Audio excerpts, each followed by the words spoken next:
we're going to read the second chapter of the Graveyard book. Feel free to refer to the first chapter in the last video to get a little recap of what happened. So basically we have met Nobody, the child who is being raised by ghosts in the graveyard, and we're going to start the next chapter. And by the way, his nickname is Bod, so whenever you hear the name Bod, there's referring to Nobody, and he's grown up a little bit more. Okay, so chapter 2, The New Friend. Bod was a quiet child with sober gray eyes and a mop of tousled mouse-colored hair. He was, for the most part, obedient. He learned how to walk, and once he had learned, he would pester the graveyard folk with questions. "Why am I not allowed out of the graveyard?" he would ask. Or, "How do I do what he just did?" Or, "Who lives in here?" The adults would do their best to answer his questions, but their answers were often vague or confusing or contradictory, and then Bod would walk down the old chapel and talk to Silas. He would be there waiting at sunset just before Silas awakened. His guardian could always be counted upon to explain matters clearly and lucidly, and as simply as Bod needed in order to understand. You aren't allowed out of the graveyard. It's aren't, by the way, not am I not, aren't not these days. Because it's only in the graveyard that we can keep you safe. This is where you live, and this is where those who love you can be found. Outside would not be safe for you, not yet. You go outside every night. I am definitely older than you, lad, and I am safe wherever I am. I'm safe there too. I wish that were true, but as long as you stay there, you are safe.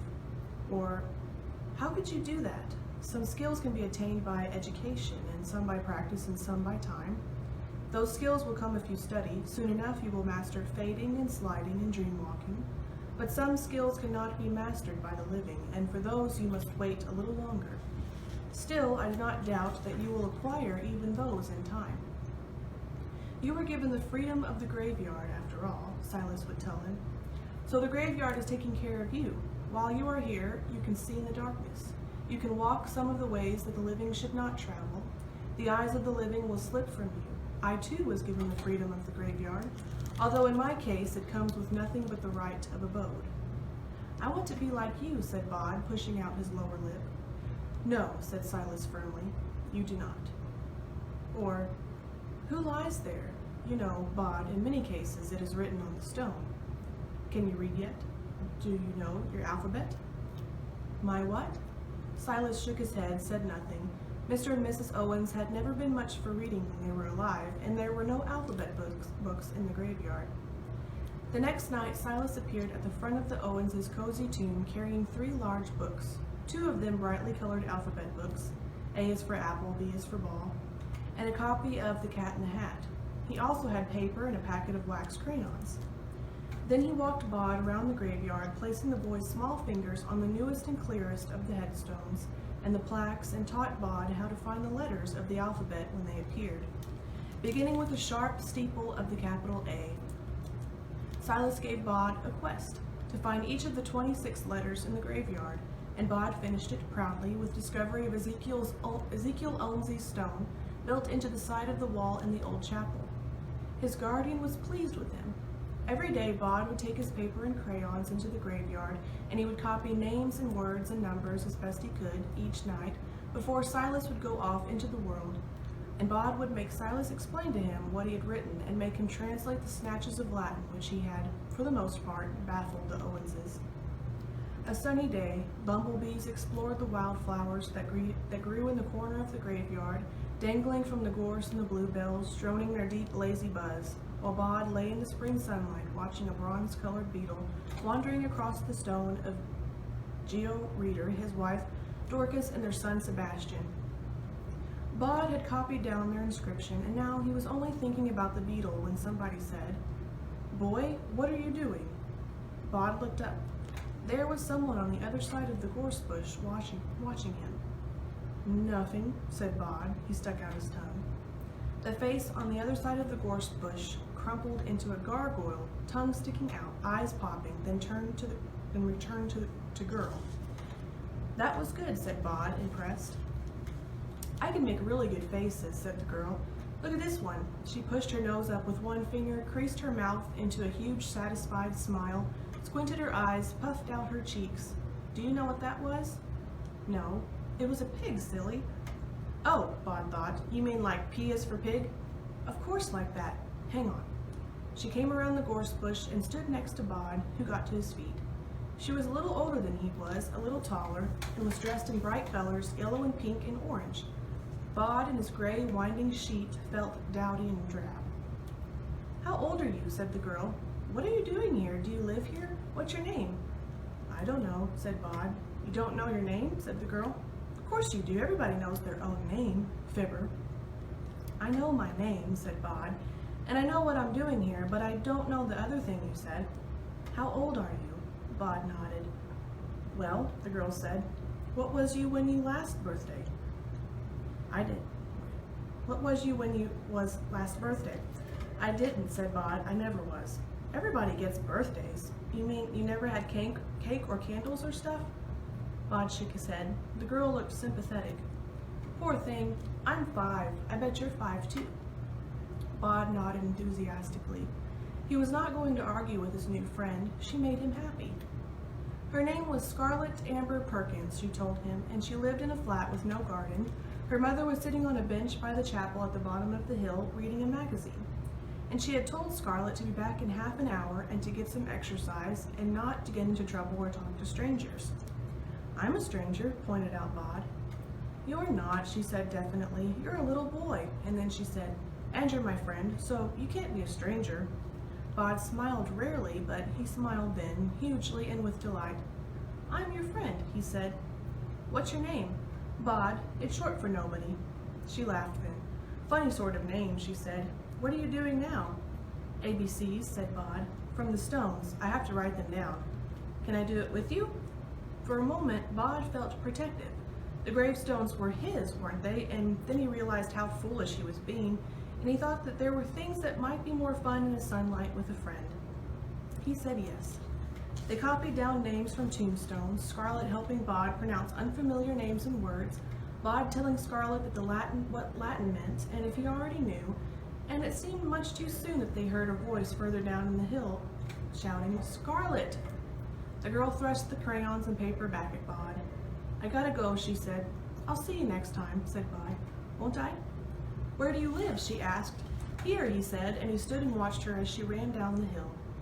On the way home, Scarlett told her mother about the boy called Nobody who lived in the graveyard and had played with her, and that night Scarlett's mother mentioned it to Scarlett's father, who said that he believed that imaginary friends were a common phenomenon at that age, and nothing at all to be concerned about, and that they were fortunate to have a nature reserve so near.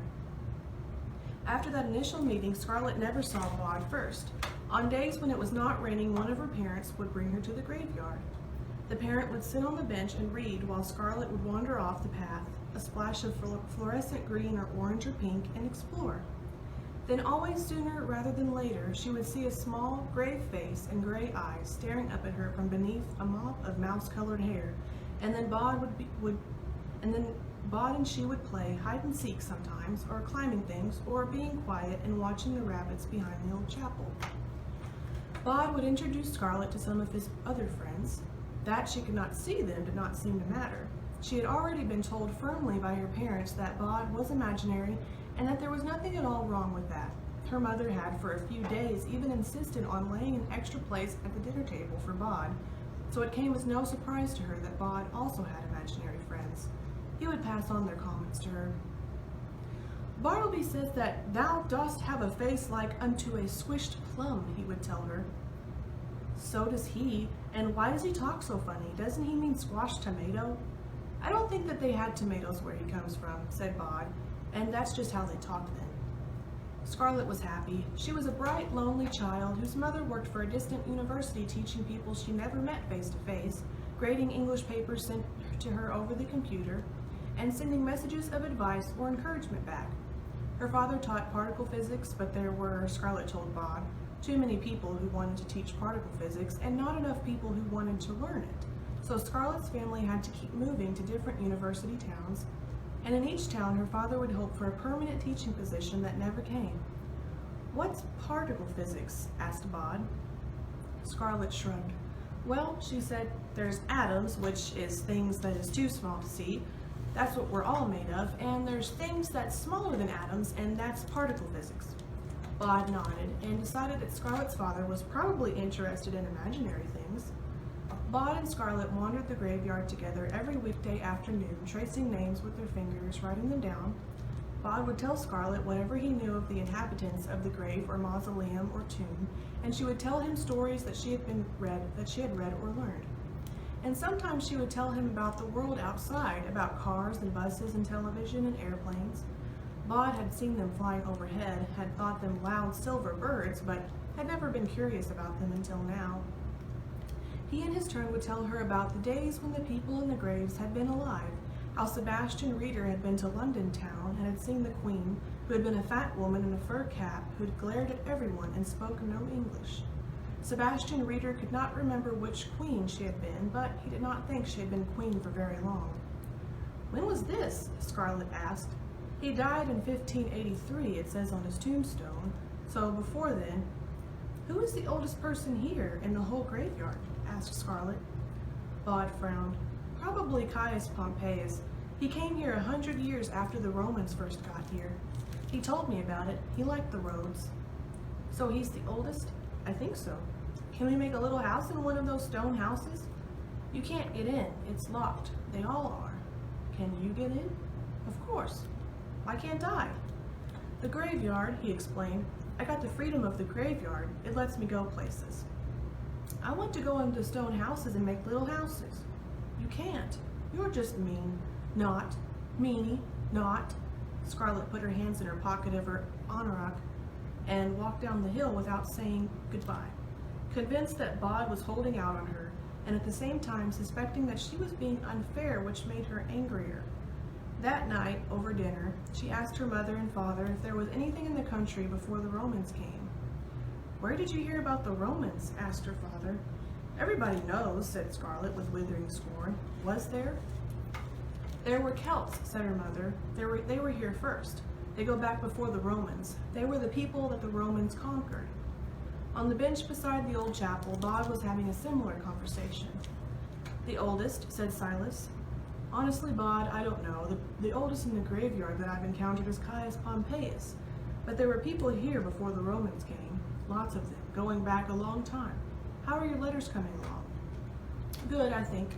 When do I learn joined up letters? Silas paused. I have no doubt, he said after a moment's reflection, that there are among the many talented individuals interred here at least a smattering of teachers. I shall make inquiries. Bod was thrilled. He imagined a future in which he could read everything, in which all stories could be opened and discovered.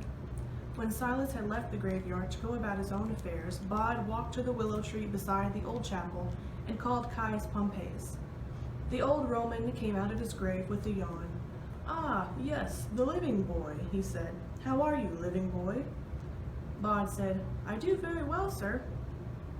Good, I am pleased to hear it. The old Roman's hair was pale in the moonlight, and he wore the toga in which he had been buried, with beneath it a thick woolen vest and leggings, because he was a cold country at the edge of the world. And the only place colder was Caledonia to the north, where the men were more animal than human and covered in orange fur, and were too savage even to be conquered by the Romans, so would soon be walled off in their perpetual winter. Are you the oldest? Asked Bod. The oldest in the graveyard? I am. So you were the first to be buried here? A hesitation. Almost the first, said Caius Pompeius. Before the Celts, there were other people on the island. One of them was buried here. Oh, Bod thought for a moment. Where's his grave? Caius pointed up the hill. He's up at the top, said Bod. Caius shook his head. Then what? The old Roman reached down and ruffled Bod's hair. In the hill, he said. Inside it. I was first brought here by my friends, followed in their turn by the local officials and the mimes, who wore the wax faces of my wife, taken by a fever in Camalodunum, and my father killed in a border skirmish in Gaul. 300 years after my death, a farmer, seeking a new place to graze his sheep, discovered the boulder that covered the entrance and rolled it away, and went down, thinking there might be a treasure. He came out a little later, his dark hair now white as mine. What did he see? Caius said nothing. Then he would not speak of it, or ever return. They put the boulder back, and in time they forgot. And then 200 years ago, when they were building the Frobisher vault, they found it once more. The young man who found the place dreamed of riches, so he told no one.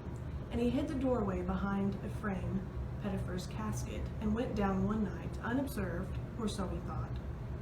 Was his hair white when he came up? He did not come up. Oh, so who is buried down there? Caius shook his head. I do not know, young Owens, but I felt him, back when this place was empty. I could feel something waiting even then, deep in the hill. What was he waiting for? All I could feel, said Caius Pompeius, was the waiting. We're going to stop there for today, and we're going to continue chapter 2 next week. Thanks for tuning in, and we'll see you next week.